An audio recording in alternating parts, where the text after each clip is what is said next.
तो वो था ही।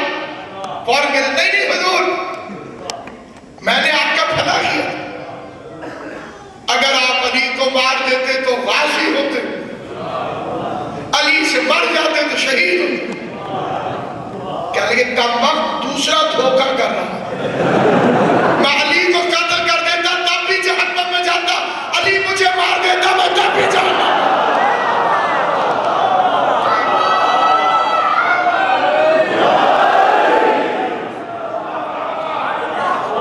उसने एक ऐसा जवाब दिया जो आजकल मिंबर पे नहीं पढ़ना चाहिए। उसके बाद वो सुन के मर गए वो फिक्र। तो दूसरा हाथी अब्रहा ने सिखाया, सर्कस का हाथी। उसका काम यह था कि वो आगे के दोनों पांव उठा लेता हाथी और सूंड ऐसे ऐसे हिलाता था बंदे के सामने जाकर, अच्छे भले बंदे के औसान खताओं से। दो अलग है मेरे सामने और इससे बड़ी कसम हो नहीं सकती। जैसे ही अब्दुल मुत्तलिब की तरफ उन्होंने हाथी को छोड़ा, हाथी सजदे में गिर गया। मुकस्सरों से कहता हूं, हमें अल्लाह के सामने झुकने से रोकते हो, हाथी में फतवा लगाओ।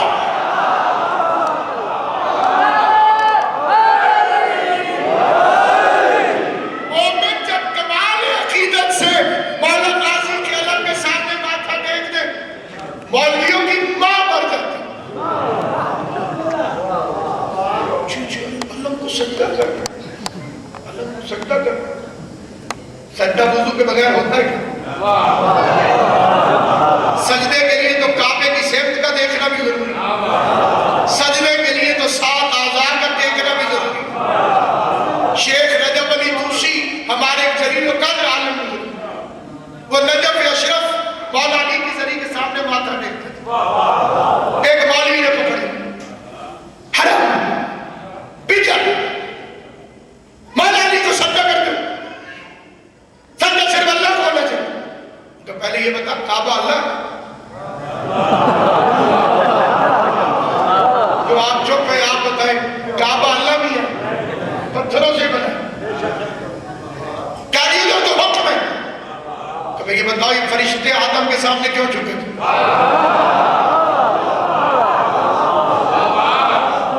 अब वाकया पता चला कि आदम के सामने फरिश्ते झुके थे।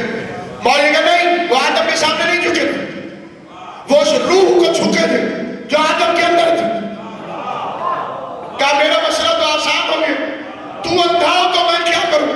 मुझे वही रूह कभी अली की जरी में नजर आती है, कभी हुसैन की जरी में।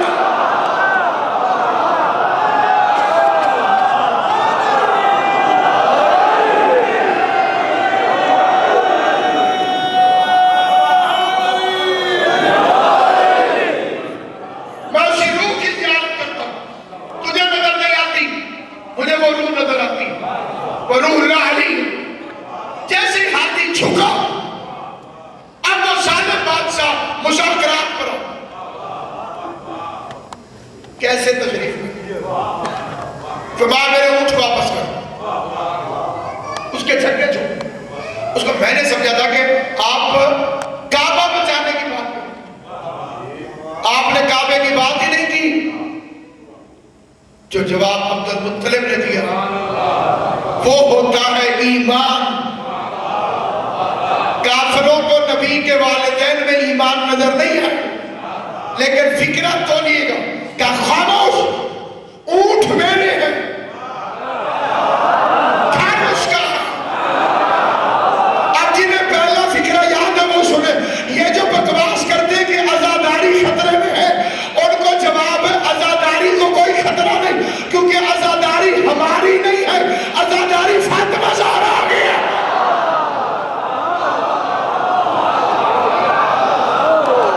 आजादारी मलकियत है फातिमा ज़हरा की।